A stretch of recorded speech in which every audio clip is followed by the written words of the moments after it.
stage sometimes stay, so EHOME didn't want to pick another carry really the lanes. You've already got a Hung Lone Druid, so Ursa gives them really good lanes. And I think the fact you have to go for a lot of kills is that's very conducive to EHOME's preferred play style. So for them, it's just going to be playing their normal style in a lot of ways, despite having a different hero in the C2I hands.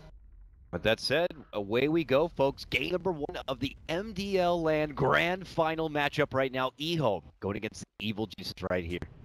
And to echo from what you were talking about, it is going to be something tricky here for E to be able to keep tabs on just the Ursa now as the 5th pick, but even the Lone Druid. How many times have we seen EHOME, you know, they pressure the Lone Druid early, punish 11 early, but then somehow he just ends up creeping down the lane, takes the tier 1, damages the tier 2, and next thing he becomes a big problem. And this is a PPD special, the early lead seed, and the base damage right-click coming out is just going to force whoever's in his way to just dig into the regen early. Yeah, it's not like the walk of shame back to base. That boots first Stream Protector, no fun at all. We'll be G with numbers here at the bottom rune, so if Lina wants to grab a rune, has to head top it. Likely will look to do so at this stage. Druid trying to... Man, Druid pick it up. If Lina isn't dead, the treants can always deny it, so... This is it! The battle begins! Okay, they'll get the one treant down, he's moving in, and it will be snagged up from 11 right there. He'll take that business. The last time I think RTZ played this Nature's Prophet was in this exact same 1v1 matchup. We had that Prophet versus Lone Druid, where safe lane, he can just right-click, harass the Lone Druid out of lane by just putting treants on him, and already down to about 200 HP. This lane gets tricky here. You're kind of happy and almost expecting your Lone Druid to be against 2 or 3 heroes, because he can just back farm his big camp, and he's forcing 2 to 3 heroes to commit their time, but EG, let's just beat him with one, and then we can also contest the lane where the Ursa is. I can't feel like it's going to be a nice start for Sumail because it looks like EHOME are going to have all access help towards this bottom lane right now. PPD is actually full aggro link from EG, so this kind of forces the Tusk to be obligated to stick to this bottom lane and from the mid lane for perfect for Sumail. Look at this, early moves coming out from EG, they land the crutch and the early lead seed, and man, they just start to bully down the Ursa. He's already going to have to pull out the salve right now, and he's going to have a hard time hitting CS. Yeah, they get their pulls going. They don't want to EG treant at level 1 just too damn powerful. Their options are kind of just limited to unit pull, but EG will just come in, prevent any throughs. You're not going to a double or a triple pull off this, and have leaned the heavy pressure early on. Like I say, it looks like the early start for Old Chase isn't going too bad on the Lina right now. It's a clear one-on-one. There's going to be no sort of outside interference because of this bottom lane, and the Lina's getting the upper hand in the meantime. The clear one-on-one, so that's what Sumail often wants, and he so rarely gets them. Teams just normally refuse to give him that kind of a matchup. Oh, look at the man up on the tree right here. Oh, follow-up stuff does come out from Lina, but then the counter-attack is going to be the crush coming out from the universe, but another overpower looking to go from here. Can he get the catch on a little witch doctor? Can with the snowball, and they'll able to grab the fear kill. Now a one first blood universe, not close. Too risky. He had, I think, verified, I believe, on Slaughter. Salve, he had to make it. He dead then.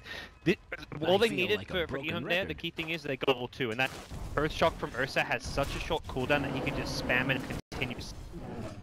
RTZ manning up, he had bed. Oh no, he's got to be for retreat. Can he make it on time? Yes, he can. Last moments right there. Opens the lane up for LD, and RTZ's slightly outmatched, and we know 11 plays a damn good Lone Druid here, so. It seems somewhat planned out by RTZ just so we can come back to lane with full HP on, but it's still, like you say, gives Lone Druid a free lane for some time. Still doing really well. 13 and 8, top of the CS on this Nature's Prophet, so he's doing good. Sumail now, obviously, flexing off this alacrity. He's getting the levels together now, so it's becoming a bit different for him in the mid game. Or in the mid lane rather, so. And it does look like Tusk has made the rotation. He's lingering around this mid lane a bit, and potentially looking for an opening. I wonder if he even considers heading towards top and trying to gain profit around the level 5 of Lone Druid, because that to me is a big problem lane for EHOME right now. The Prophet comes back full HP mana, Lone Druid doesn't really have much up his arsenal, he's already been chipped away at, and a very vulnerable hero to gank, so you can get like a route and you've got Tusk there to cancel TP out. You're looking at potential easy kills. And he's approaching now. He's got the smoke set, but Sumail's a bit hesitant. He's been off the radar quite a while, and yeah, once they just put herself in that kind of high ground positioning, things are a little bit fishy. Good positioning from Sumail avoids danger. Yep. CTY coming in, actually getting the last hit on that big safe here, so he's getting himself a really good time on the bottom lane. 17 CS, beating the slider with the early kills as well.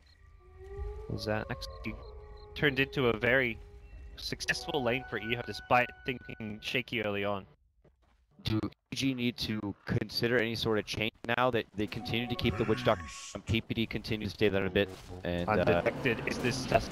Alright, RTZ. Oh, walks past Sharps, gets a sprout down, but the snowball just roll right through those trees. He's got some tree on, but he's getting body blocked here seriously from Kaka. He keeps getting bumped in the back right now, but Kaka will be able to make it back to the tree. Being subjected to but meanwhile, looks like they were able to get the kill. Lena's going to be going down in the mid lane in the hands of Sumail. Okay. PPD in particular. Yeah, PPD rotated him, and with the Lina, they killed the Lina. That's a big kill on the Lina. The Ursa getting another kill on the support. Not the end of the world for EG. They get a much bigger prize. Yeah, I don't always suspect the PPD just disguising himself as a tree there. It's like, no one really sees that set down too here. often. Yeah, that's it. He just blended in. He's got camouflage here. And Kaka just casually walks right by him, eats the leech seed, and goes down. Maybe he actually didn't know PPD was there. He might have actually been hiding in fog too. There's like a little spot underneath his trees which is in fog. Couldn't tell, but you don't expect the mobile tree though. He's been hanging on the bot, and just as I alluded to the idea of a bit of a change up, he went right on the move to the mid lane. And they got some work done, but right back from that, here is Kaka going towards this mid lane on the way in, does drop the sentry before taking it out once to get the fade below Sumail, but that mini tree armor coming in from PD, but he's the one who might need himself, eats up a root, and well, there's going to be fear. Steps in with the coconut and will assist his partner in crime. Uh-oh, overpower now, reaches in, and his slap part is going to be onto Universe here. Landham gets a beautiful setup. Once they realize the Witch Doctor's not in the lane, they know he's alone, and they make their move. Yep. So Person needing kills, well, he's already secured 3 for it in this moment, so as far as Ursa's game's going, this is the kind of stuff you don't necessarily expect it, but you're picking Ursa to get these kills in the safe lane. Yeah. You're not just wanting him to sit there free farming away. Trying to farm, I mean, you farm a blink and your kills come a lot easier, but you want to get kills along the way to that blink dagger. PPD had picked up a nice early arcane boots. For PPD at 6 minutes, that is amazing. So that kill participation early is... He got the last hits on the kills. He's 2-0. So he's got this huge mana to work with, almost perma living armors to dish out right now. And it makes it that much harder for EHOME to kind of even break through those tier 1s. You can soften him up a bit, but he will constantly be that tower paramedic to keep him well. And Kaka knows the pressure is on him. We pointed that out in the draft. Gonna be looking to get very proactive here. But we'll see. Is this straight to Roche already? Yep. Only with a Morbid Mask, and yeah, going right in. Trying to sneak one by EG. EG could likely kind of catch on to this going on once they see Ursa no longer farming at bottom, but he's there in the jungle, Rodan possibly ganking because he's level 6, so there's a few options as to where Ursa can be, and you just don't really have the ability to always scout this one out. Like, Nature's Prophet's on the top side of the map, you can't just send a tree there, and it'd be a very straightforward Roshan CTY who doesn't even have to commit the ult if he doesn't want to. Although, just for the sake of ease, he will. Turn into a scary bear at this point, so back to the bottom hemisphere he goes. He's all going to go that way. So what? When you're an Ursa and you're able to actually acquire the Aegis, I mean, obviously you're going to be feeling pretty damn good, but what are you looking to do with it now? Let's go with the Mask of Madness. I was curious because I saw him, like, he was sitting on 1,000 gold, and then I saw him by the rest, like, what are you doing with the rest of the stage? That's a C grab. Yeah, this is like a, to be straightforward, this is something I see like some like pub stars do on Ursa a lot in their times, and completely snowball out of control. You get 20 kills. The way CTY be playing this, he's going to be just looking to punish any stragglers, isolate heroes where he can, and this is the kind of stuff which could really put EG on the foot and cause some problems. Now, I'm not a huge Ursa player, but I would assume that the Mask of Masks, downside is going to be made from his ult, right? Because of the damage reduction. Yep. Normally you take damage, but he just popped his ultimate and he's like, I don't need to suffer the downsides. I'm just going to continue to go man mode here. Absolutely, and even though you have overpower set, like you use your first overpower, and suddenly you're hitting slowly, and it generally takes more than like 4 or 5 tweakings to kill a hero. So the Mask of Madness really actually synergizes quite well with overpower. You can just pop it if you have enough right clicks to kill them during it. So a really nice item. You get tons of movement speed with the phase plus Mask of Madness as well. And he's going to have plenty of kill potential here. And with the exception of maybe like a high damage Nature's Wrath, there isn't any sort of hefty burst from EG that could punish.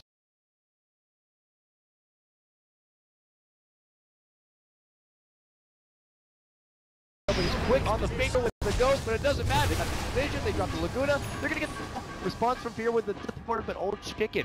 He's able to just take it to the high ground, and Good just walks right into a trap set by Lamb. Beautiful setup with the finger. They're going to get the grab onto the Slaughter Dart. Now they look for Fear. There's the Mask of Madness coming out. And they're going to look to shred apart the Nocto right now, and they'll get that one.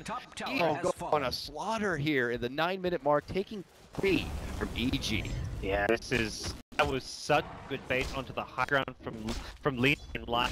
They got the first kill and survive on 80 HP. I'm thinking it's probably a TP, and that's a possible bait. Slaughter runs up. They just give that extra kill. Their ultimates very early. Often you see like a Lion or pick up their, when they get their ultis, take like 2 or 3 minutes before they find a kill. But finding insta kills, putting them on cooldown, they do have to be a bit careful now because EG kind of play around some of those cooldowns, but gives EHOME a very big lead here. It created space for ult to push down a T1 tower and get his Midas, which is probably the most important thing about all that. Oh yeah. Because as far as the game plan goes, finding kills is like a nice boost. It's giving them the lead goal, but they've got to get this Lone Druid farm. He had a bit of a rough stage. Now he's actually caught and is on par with Nature's Prophet. Yeah, this is where you would get your 3D because you might neglecting the bear a bit too much. There's a couple of bears in this game, specifically the Lone Druid, just because of how up and instantly on the we got eventually link in the woods. Easy will is under attack. I feel like a broken record. They're gonna structures are fortified. They are looking quite. He's not gonna forget about. They are gonna be under attack.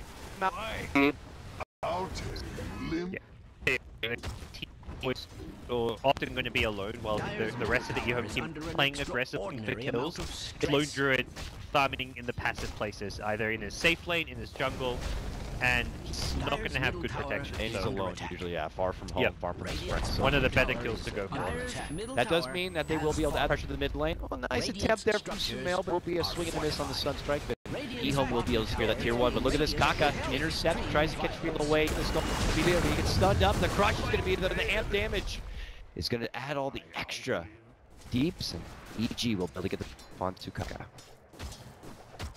Tower went down as well, so EG takes some objectives down here, but C2I has farmed up Blink Dagger during this period of time. Hasn't had much HP or mana for a while, but hasn't stopped him from playing aggressive up on the map. Just like that, and Lion helping sustain him with some arcanes.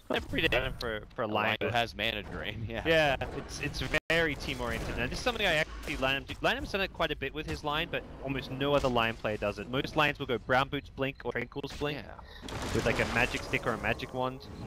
Do you think they're considering he might need to get some like a mech, eventually turn it to Greaves? Yeah, it's a good option. If they want to have an item like that, he's the one who's going to buy it, but kind of depends on how the game flows. Because last time Arteezy played Nature's Prophet, he did get an Orchid. So I mean, I know he's not the focal target of it, but look at this top lane. They get the catch on the PD, leading with the stun, snowball shard, whole works, and zap. Lanham gets the pop right there, and down PPD. All right. I think we'll see 11. He's actually farming now on the other side of the map in what looks to more aggressive positions, but it's near his teammates. So he realizes if he just goes bottom or farms his jungle, there's possible EG aggro wards in being placed. So he wants to be as nearby his team as possible to avoid getting time and time again. Another Orchid build you mentioned. Arteezy, last time it looks like the exact same build that turns into Orchid. I guess the Orchid, specifically to help shut down the Lina a bit. But I imagine she's going to be picking the Yules at some point. Well, they're all going Aether Lenses on the EHOME side. Yeah, obviously. This Finger Laguna damage output is going to be pretty absurd, not to mention the range. Range is just ridiculous. The land turned that single inbound to a Well, ravage real. That explains the arcane boot. Yeah. So. Yeah. He's more or less there, which is crazy to think when we're just 13.5 minutes in and all he needs is a recipe. Assuming he is going to disassemble the arcane boots. And Lena with her phase. So after that could still follow up with the Yules to add to the ridiculous move speed. The obvious Aether Lens will allow her to have that much extra range for the Yule up, and obviously we'll be able to duels on herself in case the pesky Orchid Nature's Prophet does come and again.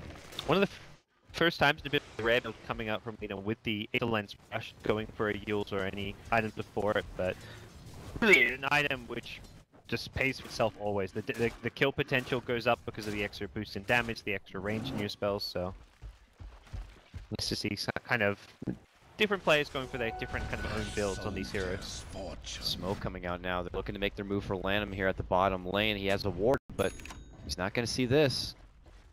And the courier as well. Reverse, is he going to look to get a 2-1 special here? Ooh, we might drop by the sprint. They're going right through the line. It looks like something. Coconut Crush going to be there. Even a Death Ward going to be coming from Fear. I was scared for a second that Lion was going to disassemble. He has to disassemble his arcane boots and lose an enemy booster or something, because those heroes bypass his observer ward. So if he tried to put together his Aether Lens, he was going to have to drop stuff on the ground, which could have been an absolute disaster for him. Fortunately for him, he only just loses his life. Yeah. But it is a sort of line go down who just purchased his item, so it's not be the worst thing in the world here. 11 back to the grind, this time hang out in the mid lane with assistance coming up from Kaka nearby. He's swelling them now closer and closer to the relic. As Rady comes together, things could be a bit more difficult for EG being able to kind of press past River.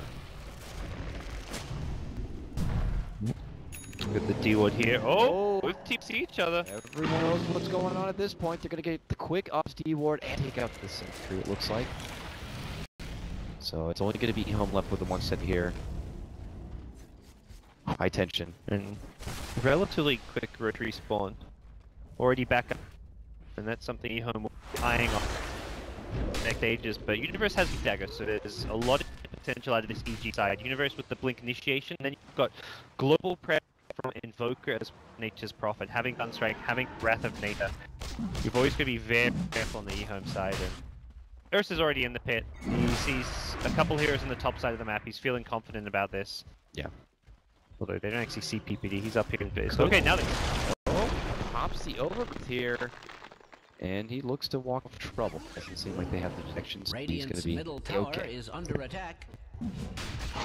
No scouting coming out from EG. The second Roche.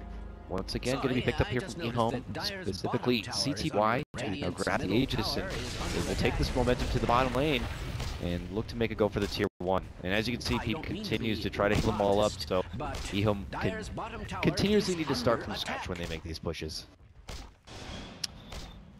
PP used the overgrowth up top, so they won't have that set up for the Invoker. Chaos Meteors and Sunstrikes. They have plenty with this guy right here, though. Yep. Sahil Neal. He's very squishy. He gets that first blink push off. If he gets hit by a disable in the, like the Lion or the Lena, then he's going to instantly die. And I feel like Slato, you want to keep him alive for the fight because the Crush has such a short cooldown. You want to be kicking off 2 or 3 in a row with amps onto multiple heroes as well. EHOME do seem to be reading the situation well. They know a lot are missing, and they actually change over. Yeah, it looked like they were trying to make a grab for Arteezy, who already be back to base, but... And EG immediately tried to jump on them. Started blinking forward a bit. You know, as soon as you see 2 or 3 heroes up, like, there may be a struggler bot who didn't back off with his teammate. Not the case. And Relic has been acquired, so 17 minutes in like that, kind of 20 Radiance timing. Oh, good catch right there. Okay. Alright. Bit of a nice gold boost more than anything. For the Lone Druid, he doesn't really care about the cooldown at this stage. He's unlikely to die another time. It's TY, man. This guy, he's an innovator. Bo, how you doing? Arteezy will be able to get this prop, but he's quick to cut down the tree, and he will continue to slash him apart. Nature's Prophet goes down. Good catch for TY. Now they're going to look to retort. This is for the Aegis, mind you. He gets the ultimate off. He's going to be negating a lot of that damage. Malden comes out, but he is a slow beast. Here comes EHOME. Are they going to be able to get this Aegis down? Oh, a forgiving bounce, and it will be able to go down. So, CTY will lose his Aegis. It looks like all EG wanted. Kill him, Prophet. That's alright. They're not a team who's getting Aegis to try and push and siege EG. They may be able to do so regardless with the lone druid, but Ursa having an Aegis is not like a key item for him to push. It's a key item for him to dive and go for kills like that. You want an Aegis on Ursa so you can just YOLO kills, and he YOLOs for a kill, gets it. Sometimes you die for it. Luckily it's an Aegis. Has that YOLO for the kills he pushed because of the division numbers. So CTY as well as you have to put it on himself. What? But don't worry. Let's bring in a CTY here a bit. Ghost Scepters are always like the most bold item against Ursa, although I don't believe we actually have anyone rich enough to have. Nice gap closing jump comes out from Universe. Lanham though still lives on, is able to get off the stun, turns the corner, avoids the meteor here, and he's trying to step away. Third damage, and suddenly comes CTY right now. On empty glass, catching some tail, finishing off Lanham right now. CTY continues to go to work, and what did he take? Step 2, looking to go for Universe. Living Armor helps him for a bit, but now the Diffusal. Slow down to the Sentry. CTY slaughtering parts, going through these charges like it's nothing. I think he just used 3 at once, all of the slaughter. Did he like remove amp damages and do it? Like, my goodness. I don't know, but I just saw him on 6 charges, and then he suddenly hit 3. Like, he must have spammed the hell out of that hotkey. Oh. But it's great because you can keep the slaughter in position when he's going to sprint away. You mentioned getting rid of the amp damage, although I think he wants to use it more offensively. Yeah. I believe it purges off living armor. He used it on a living armor here. I'm not 100% sure mechanics there. It was Universe who had it, but it was hard to gauge. I guess if it got purged the slow and it removed the living armor. So I'm not sure if he right-clicked on the living armor or if it purged off. That's the mechanic I'm not aware of, but it's great against living armor if it does purge it off. So that's maybe one of the reasons why he got it. Obviously, that was the ward that led to all that trouble for EHOME, so Lanham are quick to. Yeah, living armor is purgeable. We got the confirmation, so he gets to slow him down and remove living armor. So Fusel seeming like a pretty damn clever pick here, Mr. C2Y. Never ceases to amuse me. And now they're looking to pressure up towards the top lane in the meantime. While he's gonna have to go for the NV double diffusal build with how fast he's going through charges. Yeah, right? Clever pick for now, but I don't mean to waiting be out. He's in a curious little watch position. You got a nice ward right to your wall. Oh, they're scouting out looking for Kaka right here, and they do guess wrong. He continues to wait. And now PPD will see CTY kind of rolling his way. Yeah, it's a stage of the game where you need to be buying a gem, otherwise PPD will get tons of scouting information for his team. Play that bounty hunter like role. Get deep wards down, and we see one near the tier 1 top tower, one in the mid lane. He's getting tons of crucial vision for EG. When you're behind, you need all the vision you can get to try and pick and choose fights to your liking. Look at this. Look at this network, though. Lines just picked something up as well. It's gonna blink? No, just wards. That's ambitious. He's got 3.7k net worth. Yeah. Oh, look at this. They drop the sentry, they see the tree, so they use him up and they chop him on down. Quickies to grab CTY to make kill streak, and they are going to take down Kaka. Maybe a hard commitment right into it, an Invoker combo, but look at the dirty work that this band has been doing in bottom lane here. 11, going to town on a tier 2, can't sleep on him, but now he's going to get sprouted up. Can't chop down the tree, sends his bear side, he's looking to hide away himself. They have caught him out, and they will get him. 2 for 1. Yeah, nicely played by EG, making sure they not only get the punishment to Kaka at top, but coordinate their TPs and rotation on them to make sure they kill the splitting Lone Druid. So Lone Druid just playing that kind of greedy side lane farmer, and that's his role here, but you need to have a way out from that game. But EG just on point, keeping in all the right heroes in the right order. Nature's Prophet getting with the sprout and making it so there was no escape. It's sprouted up. He gets caught with the Orchid, and what? I mean, that's style points there. He doesn't even want to stay for funeral. He just goes. But good timing to get out because Ultim was the neighborhood. Yeah, one more right click could have almost been the death of him. With a Yule's Aetherless, he had plenty of catch. And BKB in order for our CTY Ursa. So as if he wasn't able to go man enough, now can really just do as he pleases. Imagine if he's able to get the next Ocean Aegis and have this BKB. There won't be much to stop him. Oh. What do you think, though, if we start thinking long-term for both these drafts? Because it is a bit interesting. Lone Druid is typically always outclassed by someone else, but in this game almost looks like one of the best available. You have Nature's Prophet on the other side with an Invoker, and then the Ursa. So Yep. You don't have that clear late game, like hard carry by means, but heroes like Invoker go very well late game, and their entire team has a lot of team fight synergy. You've got the minus armor coming from Slaughter, and then the heavy physical damage from a Witch Doctor, and you have the Treant who keeps everyone in place with Overgrowth. So there's this great team fight synergy which EHOME may run into issues dealing with if they somehow don't manage to find the Witch Doctor, cancel that death. We've seen Fear what he can do in a Witch Doctor, and that's a player you just can't ignore in a team fight. So PPD, he's been on point as far as making sure that. Uh-oh. PPD, though, is spotted out right between a sentry. They get the vision and have the dust, and they will get the kill. And Ursa does but also. PPD makes sure his team has all like the necessary vision to win the team fights. Like a death like that is ultimately the kind of result of the way he's been playing and securing EG tons of scouting information. So and they're not done yet. They're creeping. They're going to be spotting out Arteezy. Here comes the snowball, but they get the force assistance, and Arteezy might be able to make it back towards the tower. Shard's going to be coming close, and it looks like EHOME will have to end the pursuit. Alright, great full stuff. Keeping him alive there. Smell close to an Aghanim Step, so he's going to be kind of looking to scale for that late game scary Invoker. Probably has to get a BKB along the way just because of the line Lina, the Tusk. But except they're going to make this Invoker that little bit more potent in these upcoming team fights. EG looking for an element of surprise here. It might be their best bet because if EHOME ever has the wherewithal how the fight's going to begin, and it looks Cock takes the one journey away from his team and into a bit of trouble. Cheeky little snowball, but oh, whoa! That's a finger in a Laguna. A lot of hate there for RT, and then the jump from CTY is also to get the ball, takes down the kid and his father.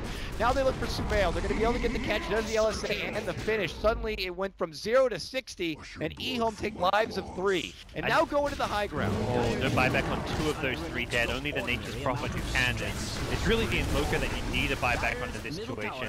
Has fallen. PD's flanking, but the damage in this stage comes primarily from the Invoker. Even the Witch Doctor is probably one of the next biggest damage dealers with Death Water. Look at the bear just demolish. Dyer's middle barracks walking battering ram right now. EG already lost their melee racks in the mid lane. Good move for EHOME, and they're happy with those winnings, and they will just quickly get the hell out. C2 upgrades its Diffusal. And this side, the other kind of thing to talk about is it gives massive ability at a very kind of low cost effective price. So he's going to be just dishing out more damage with the attack speed it provides, and makes EG's life that little bit more difficult. One of those fun heroes that I will be guilty of admitting, like, even when I was first getting into Dota 2, and I guess I didn't notice in Dota 1 that Ursa is an agility hero, just like Wisp is a strength hero. It's just one of those things that you don't see by the cover of the book. But now we see EHOME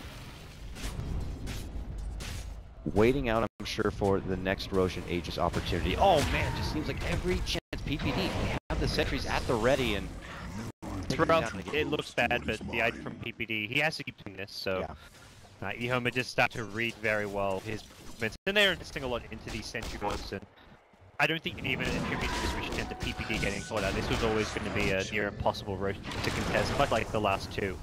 Problem is, this is now the 3rd roach, so his Aegis as well as Cheese, which is a nice little extra item to help with that high siege that EHOME likely going to try to make before. And he makes that 3rd roach look easier than the first 2.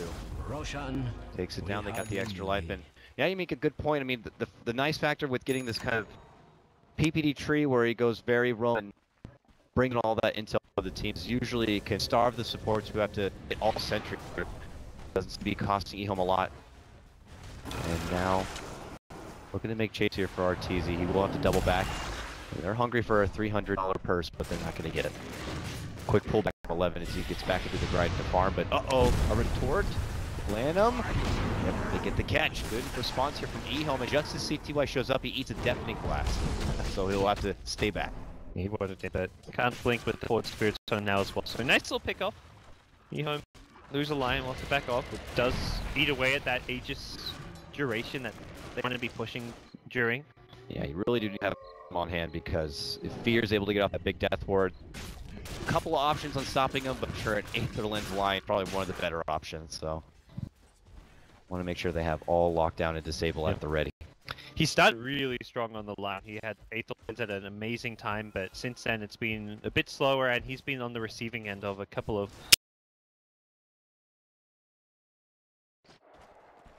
And there's a Ghost Scepter on Fear on Witch Doctor, so that's... Diffusal Blade does come into play. 8 charges now he can burn through quickly, so... No one is going to be safe in the Wrath of the Bear. Continues to work out this way. We'll see how long those 8 charges last. Give it maybe 2 fights. So we see now, Evil Geniuses. The Aegis was picked up from EHOME. Gonna have to stall as they can. And it looks like an opportunity to make a go for the Bear. It's got silence and everything. They're gonna TP on. Okay, Ursa changes his mind. I think it's mind game TP. Yeah, maybe, yeah, like you say, mind game him, try to scare him off, and then you could save the Bear. But Witch Doctor is incredibly good against Lone Druid with Cass as well as Maledict. The Maledict actually really destroys the Spirit Bear.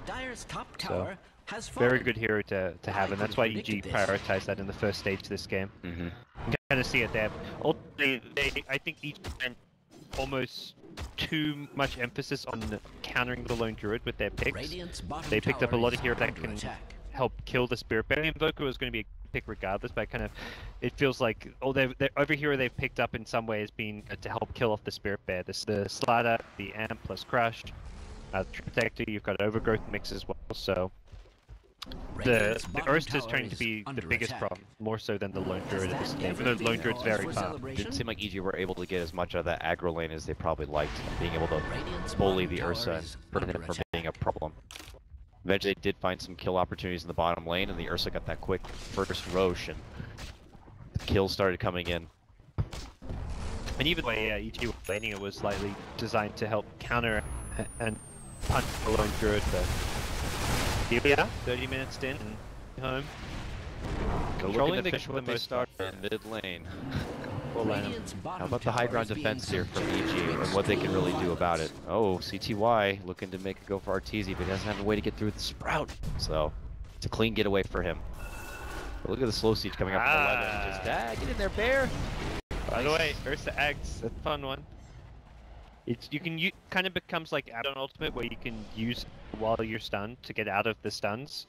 And I think it also reduces cooldown, I want to say. Scepter cooldown 18 instead of 30, so yeah, it reduces 18? Cooldown. That could easily be twice in a fight. And it's ridiculous because you get set up by Slider, you can just pop it off and it dispels the stun as well as the amp damage, so... Wow. Very, very good upgrade on this hero. Something that's kind of hard to fit in often because there's so many other good ups, like you look at him trying to gain profit, you kind of want to have an Abyssal Blade or a Hex, some kind of disable. Like the old school build for Ursa was almost always going for something like a fast ice device or getting an Abyssal, but more options these days. Oh my goodness, that Aetherland finger! And the Dragon Slave as well. Jesus. Universe. Not the down bear. For the count. Being 50 seconds, does have a buyback here, and it does not look like EHOME are looking to let up, but I love this play from Arteezy. He's cutting the wave, forces the trees to kind of keep it at bay, and EHOME will just as fast make the rotation towards the mid lane. Yeah, they can still assault the top lane with creeps in the mid-high ground, but for now they're just going to go for range tracks. One of the nice things of having the tree protector means if EHOME just do a bit of damage, it's going to get healed up. So they could have kind of fully commit if they want to try and take a Rax. Except this blink there. They get their racks. So would you say already it's been a successful Ace life with that? But oh, they're looking to fight, man. They get the Sumail, they get the Laguna, they get the kill. Double buybacks coming out from EG as Kaka's gonna be eating up the Malik. There's Crush, and there's the kill right there.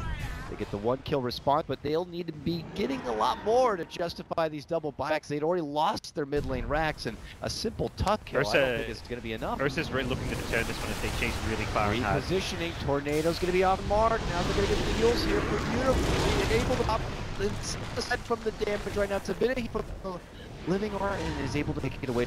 The 11 sends the Bear now, looks to go for his bam. And well, he drops the ice ball, and the Universe is going to assist, jumping in with the Crush. Now they look for PPD. They're going to kill the LSA. Back on the low side here. The Bear continuing to shove them all back. Ghost Scepter is going to be forced out, and they get the Eel set up for Arteezy with that long range, and CTY is going to be able to scratch them apart. Arteezy's out, nearly 80 seconds. Doesn't have a buyback, but it's not going to matter. EG all game.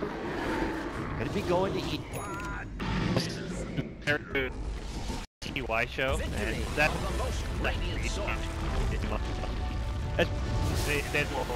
the past. Their drafting has been fantastic. They've had some pretty nice picks. Old Chick added a bit of flair throughout the tournament.